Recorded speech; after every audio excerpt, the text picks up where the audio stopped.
हाँ, तो आज लेसन नंबर 3 व्यायाम व्यायाम सदा पथ्य। ठीक है, व्यायाम सर्वदा पथ्य, इसका क्वेश्चन आंसर करेंगे। ठीक है, तो क्वेश्चन नंबर 1, एक पदेन उत्तरत क परमम आरोग्यम कस्मात् उपजायते। परम आरोग्य किससे उत्पन्न होता है? ठीक है, मतलब सबसे ज्यादा निरोग हम कैसे होते हैं? तो आंसर होगा व्यायामात। क्वेश्चन नंबर ख, कस्य मांसम स्थिरी भवति, किसका मांस स्थिर होता है? ठीक है, तो क्या होगा आंसर? व्यायामाभिरतस्य। फिर से व्यायामाभिरतस्य। ठीक है, ये अगर श्लोक से ही आंसर देना है तो उसमें ये श्लोक नंबर 5 का क्वेश्चन है। ठीक है, व्यायामाभिरतस्य, या ऐसे भी लिख सकते हैं व्यायाम डैश अभिरतस्य ऑब्लिक व्यायाम तल्लीनस्य ऑब्लिक व्यायाम संलग्नस्य, ये होगा आंसर। क्वेश्चन नंबर ग, सदा कह पथ्य, तो सदा व्यायाम पथ्य। ठीक है, व्यायाम होगा। घ, कह पुंभी सर्वेषु ऋतुषु व्यायाम कर्तव्य, किन पुरुषों के द्वारा सभी ऋतुओं में व्यायाम करना चाहिए, ये मीनिंग हुआ इसका। तो ये होगा कह के जगह आत्महितैषी भी। ठीक है, क्या होगा आंसर? आत्महितैषी भी। ये श्लोक नंबर 9 से रिलेटेड क्वेश्चन है।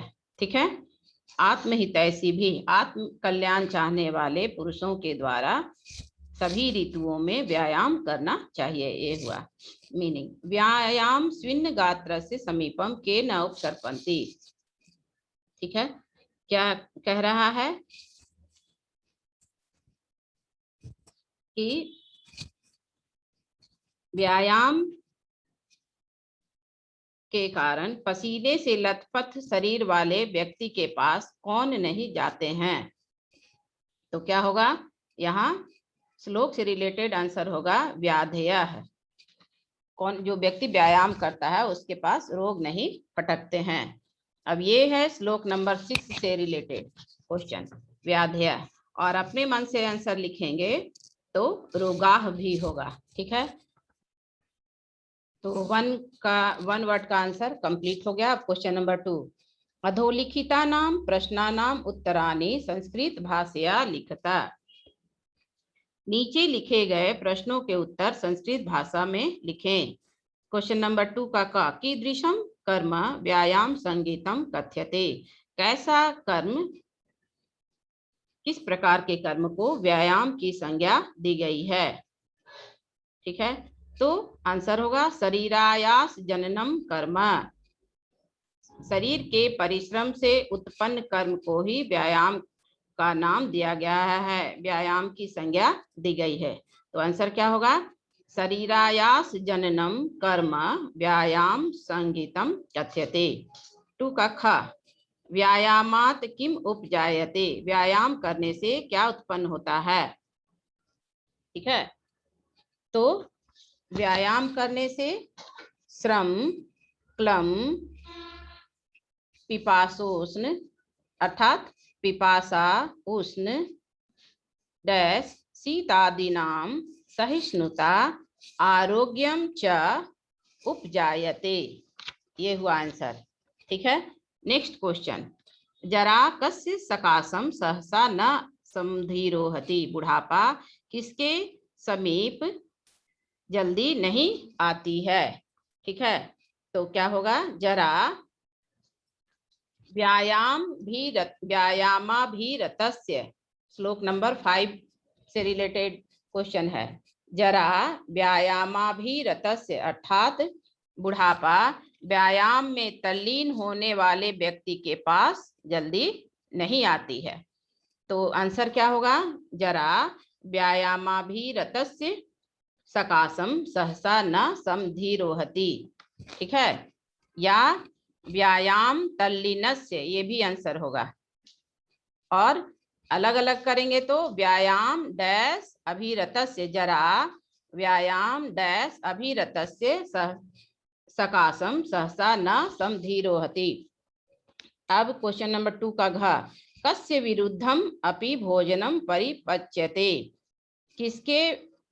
किसका विपरीत भोजन भी आसानी से पच जाता है, किसका विपरीत भोजन भी पच जाता है। तो क्या लिखेंगे आंसर में, व्यायाम कुर्वतः, व्यायाम करने वाले व्यक्ति का, ठीक है, नित्यम व्यायामम कुर्वतः विरुद्धम अपि भोजनम परिपच्यते।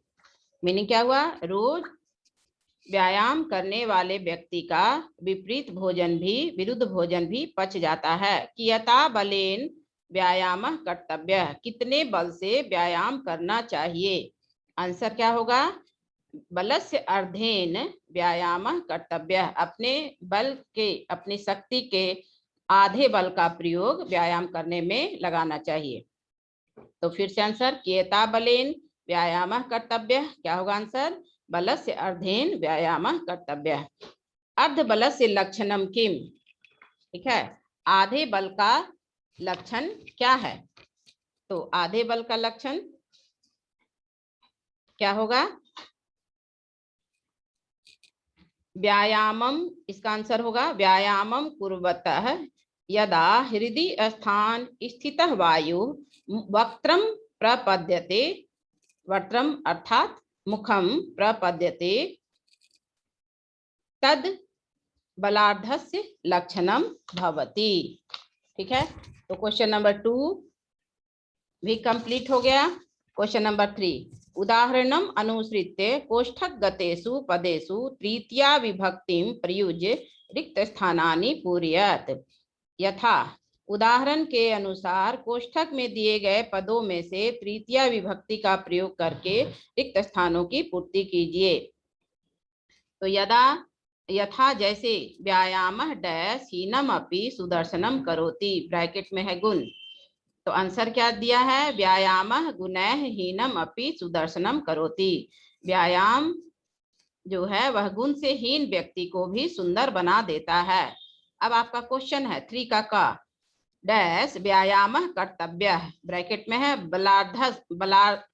बलस्यार्ध, ब्रैकेट में क्या है, बलस्यार्ध। तो क्या लिखेंगे आंसर में, बलस्यार्धेन, क्या लिखेंगे, बलस्यार्धेन, बलस्यार्धेन व्यायाम कर्तव्य। क्वेश्चन नंबर 3 का ख, डैश सदृशम किंचित स्थौल्य अपकर्षणम नास्ति, के जैसा कुछ भी मोटापा को हटाने वाला नहीं है, ब्रैकेट में दिया है व्यायाम।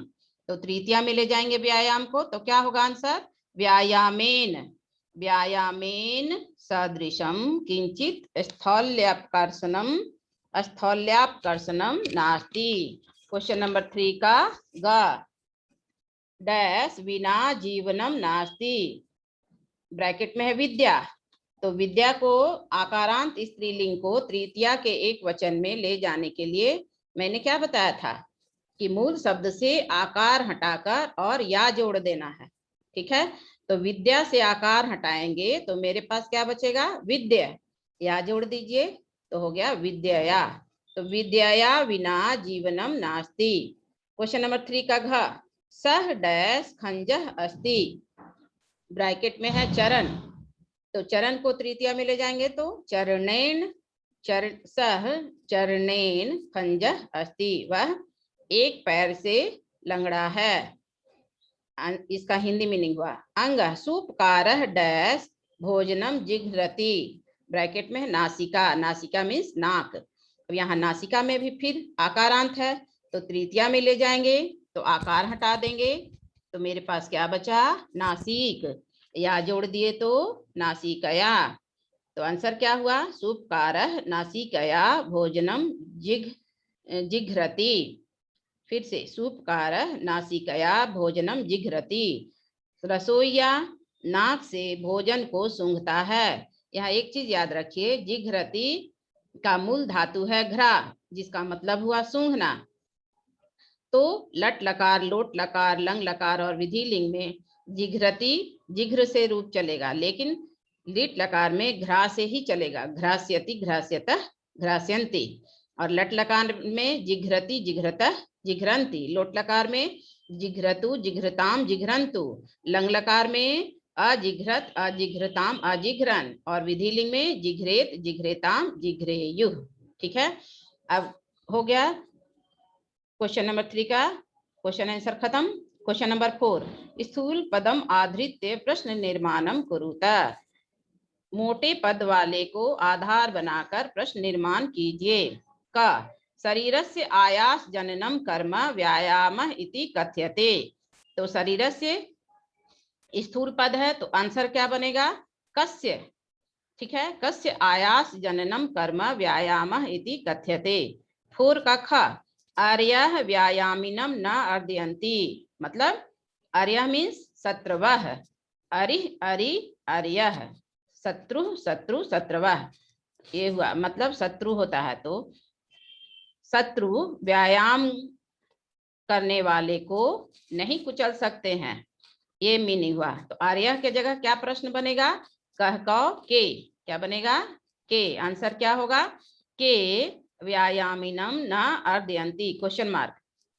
क्वेश्चन नंबर 4 का ग, आत्महितैषी भी सर्वदा व्यायाम कर्तव्य।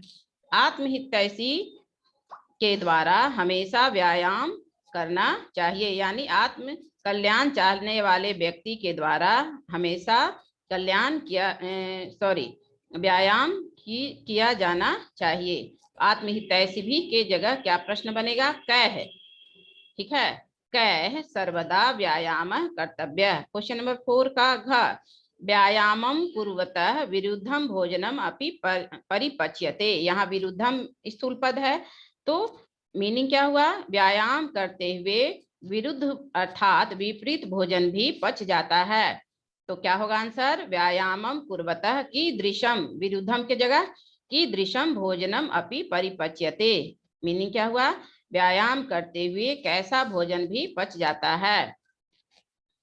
4 का अंग, गात्राणाम सुविभक्तता व्यायामेन संभवति। गात्राणाम मीन्स शरीरानाम, शरीरों के सुविभक्तता अर्थात सुडौलपन जो है वह व्यायाम से ही संभव होता है। शरीरों का सुडौलपन सुगठीलापन व्यायाम से ही संभव होता है, अर्थात व्यायाम से ही शरीर सुगठित और सुडौल बनता है, ये मीनिंग हुआ।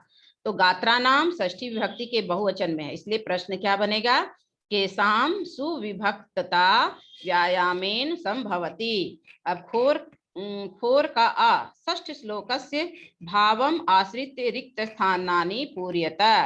यथा डैश समीपे उर्गाः न, तो क्या होगा, वैनतेयम समीपे उर्गाः न उपसर्पन्ति, डैश है यहाँ उपसर्पन्ति, एवं एव व्यायामिनः जनस्य समीपे। तो इसी प्रकार से व्यायाम करने वाले व्यक्ति के पास क्या नहीं फटकते हैं, क्या नहीं जाते हैं, तो व्याधयः न गच्छन्ति, पुन विराम व्यायामः वयोरूप गुणहीनम अपि जनम सुदर्शनम करोति।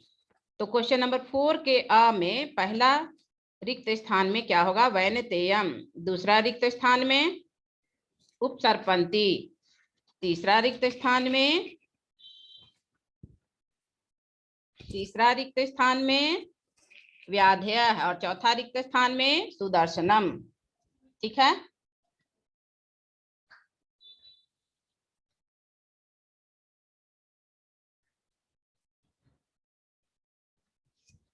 अब क्वेश्चन नंबर 5, व्यायामस्य लाभाः इति विषयम् अधिकृत्य पंचवाक्येषु संस्कृत भाषया एकम अनुच्छेदम लिखत।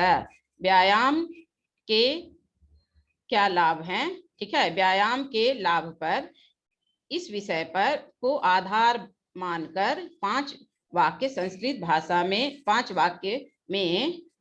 वाक्यों में संस्कृत भाषा में एक अनुच्छेद लिखिए।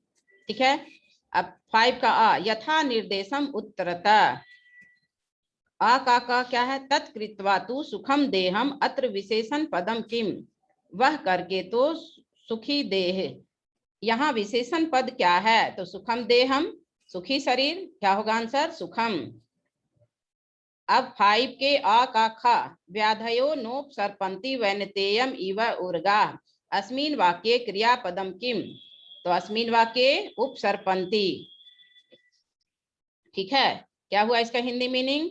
कि जिस प्रकार गरुड़ पक्षी के पास सांप नहीं जाते हैं, ठीक उसी प्रकार व्यायाम करने वाले व्यक्ति के पास रोग फटकते भी नहीं है। तो यहाँ इसमें क्वेश्चन क्या पूछ रहा है कि व्याधियो नोपसर्पन्ति वैनतेयम इव उर्गा, इतना में ही इस वाक्य में क्रियापद क्या है? तो संधि विच्छेद कीजिए नोपसर्पन्ति का। कुछ बच्चे पूरा लिख देते हैं, तो यहाँ आप संधि विच्छेद कीजिए। इसलिए मैं बार बार कहती हूँ कि संधि और संधि विच्छेद जानना जरूरी है। तो ना प्लस उपसर्पन्ति, तो क्रिया क्या हुआ? उपसर्पन्ति। इसलिए आंसर क्या होगा? अस्मिन् वाक्ये क्रियापदम उपसर्पन्ति अस्ति। क्वेश्चन नंबर 5 का आ का ग, पुंभिः आत्महितैषिभिः अत्र पुरुषः इत्यर्थे किम पदम प्रयुक्तम। यहाँ पर भी देखिए, यदि संधि तोड़कर नहीं पढ़ना जानेंगे तो आंसर गलत हो जाएगा। तो यहाँ जैसे पूरे एक पद में दिया हुआ है क्वेश्चन, पुंभिरात्महितैषिभिः, इसको संधि विच्छेद करेंगे तो क्या होगा? पुंभिः प्लस आत्महितैषिभिः। इसलिए पुरुषः का पर्याय होता है पुंभिः। तो आंसर क्या होगा? क्वेश्चन क्या है? अत्र पुरुषः इत्यर्थे किम पदम प्रयुक्तम। तो आंसर क्या होगा? अत्र पुरुषः इत्यर्थे पुंभिः इति पदम प्रयुक्तम। क्वेश्चन नंबर 5 का अ का घ, दीप्ताग्नित्वं नालस्यं स्थिरत्वं लाघवं मृजा इति वाक्यात् गौरवम इति पदस्य विपरीतार्थकम पदम चित्वा लिखता। यहाँ पर भी देखिए संधि विच्छेद करके पढ़ना होगा। दीप्त प्लस अग्नित्वम प्लस अनालस्यम। ठीक है, तो क्वेश्चन क्या कह रहा है? गौरवम इस पद के अर्थ में विपरीत अर्थ वाला पद कौन है? तो क्या होगा? लाघवम। ठीक है, क्वेश्चन नंबर 5 का अकांग, न च अस्ति सदृशम तेन किंचित स्थौल्य अपकर्षणम अस्मिन् वाक्ये तेन इति सर्वनाम पदम कस्मै प्रयुक्तम। इसका मीनिंग क्या हुआ? उसके जैसा मोटापा को हटाने वाला या घटाने वाला कौन नहीं है? ठीक है, न चाहती तेन सदृशम किंचित स्थौल्य अपकर्षणम, उसके जैसा स्थौल्य अपकर्षणम, मोटापा को घटाने वाला कोई भी दूसरा नहीं है। तो किसके जैसा? मतलब व्यायाम से ही मोटापा घट सकता है और किसी दूसरी चीज से नहीं। तो यहाँ पर किस अर्थ में आया है ये तेन सदृशम? व्यायाम के लिए। इसलिए क्या क्वेश्चन है कि अस्मिन् वाक्ये तेन इति सर्वनाम पदम कस्मै प्रयुक्तम। तो आंसर क्या होगा? अस्मिन् वाक्ये तेन इति सर्वनाम पदम व्यायामाय प्रयुक्तम। अब यहाँ पर एक चीज मैं क्लियर कर रही हूँ कि तेन के जगह बच्चा समझ करके आंसर को भी तृतीया में ले जाता है, लेकिन नहीं, यहाँ पर आंसर को किस में ले जाना है? चतुर्थी में, क्योंकि कस्मै प्रयुक्तम, किसके लिए प्रयुक्त हुआ है ये क्वेश्चन है। तो जिसके लिए प्रयुक्त हुआ है उस पद को चतुर्थी में ले जाएंगे। तो व्यायाम के लिए प्रयुक्त हुआ है, इसलिए व्यायाम को चतुर्थी में ले जाएंगे। तो आंसर क्या होगा? व्यायामाय। ठीक है, अब तो कंप्लीट। ठीक है,